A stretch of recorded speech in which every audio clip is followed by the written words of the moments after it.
vite. Parce que les économies, dans tout le monde entier, les économies sont en train de dégringoler. Et donc, ça va créer une situation compliquée pour nous tous après.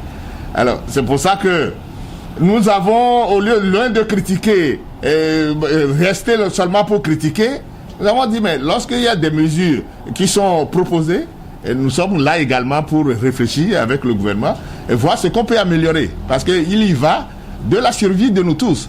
Au lieu de rester seulement comme opposant à tirer à boulet rouge pour dire ah non, ça ce n'est pas bon, même si ce n'est pas bon, il faut proposer une solution d'approche. C'est dans cette position que nous sommes aujourd'hui. C'est pour ça que lorsqu'ils ont imaginé le programme Non-Vici par exemple, en disant oui, les gens sont en difficulté parce que beaucoup de Togolais sont déjà en situation précaire. Mais manger pour le Togolais depuis un moment est difficile. Il y a des gens qui ne prennent même pas 2 repas par jour. Alors, lorsque une pandémie vient encore bouleverser tout ça là, mais tout le monde se demande comment ces gens-là qui vivent déjà difficilement, qu'est-ce qu'ils vont faire? Alors, finalement, le gouvernement a réfléchi pour les aider à proposer le programme Non-Vici. Mais ce que nous dénonçons, c'est vrai que le montant est dérisoire. Mais bon, on peut se contenter du peu. Mais lorsqu'au même moment, avec ce montant déjà dérisoire, on dit ceux qui vont être sélectionnés, c'est uniquement ceux qui vont présenter leur carte d'électeur. Mais nous avons dit que c'est une aberration, ce n'est pas sérieux ce que vous dites là. Parce que en réalité, au Togo, le vote n'est pas rendu obligatoire. Il n'y a pas une loi aujourd'hui qui rend le vote obligatoire. Donc ça veut dire qu'on ne peut pas punir, pénaliser un citoyen qui n'a pas de carte d'électeur. Ce n'est pas normal. C'est anticonstitutionnel même, je dirais. Alors donc, si la liberté est donnée aux Togolais d'aller voter ou de ne pas aller voter, alors on ne peut pas, pour lui permettre de bénéficier d'une situation qui est créée pour aider tous les Togolais, on ne peut pas le pénaliser parce qu'il n'a pas de carte d'électeur. Donc pour reconnaître le citoyen comme Togolais, il y a des cartes officielles. Il y a le passeport, il y a la carte d'identité et d'autres pièces.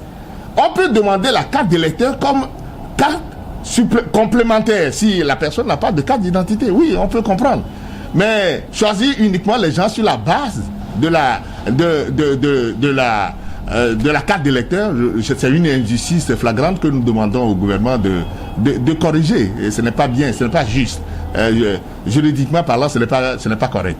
Ça, c'est dans le communiqué, c'est l'un des aspects qu'on a relevé. Et on a dit que au même moment où on s'occupe de gens qui vivent au quotidien à Lomé et ailleurs dans les villes, il faut penser également aux paysans dans son champ. Parce que la situation affecte tout le monde.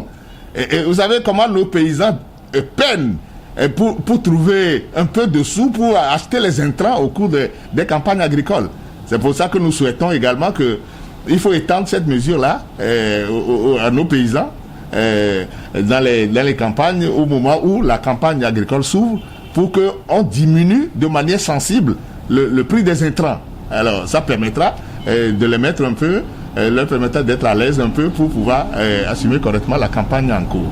Ça c'est un deuxième aspect. Et nous avons demandé également, compte tenu de ce que nous voyons, ou ceux qui sont sceptiques par rapport à la maladie, au moment où les autres font des efforts, certains refusent d'appliquer les mesures, les gestes barrières, et notamment vous me voyez en train de faire cette interview-là avec un masque sur le visage, mais vous allez circuler, vous allez voir que il y a même dans les marchés, il y a certains qui s'en foutent éperdument.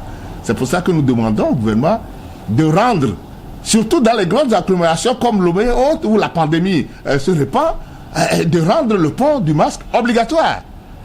Mais comme ça va poser également des problèmes d'argent, nous disons, mais le gouvernement qui fait déjà des efforts en distribuant un peu de sous aux gens, de faire en sorte qu'on puisse faire fabriquer les masques.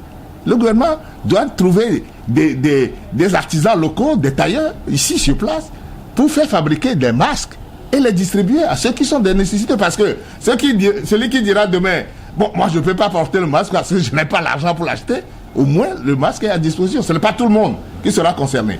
Vous, moi, peut-être qu'on se débrouillera pour avoir nos masques, mais ceux qui sont des nécessités, il faut que le gouvernement intervienne dans ce cadre-là pour rendre justement le port des masques obligatoire. Ça nous aiderait justement à limiter la propagation de la pandémie.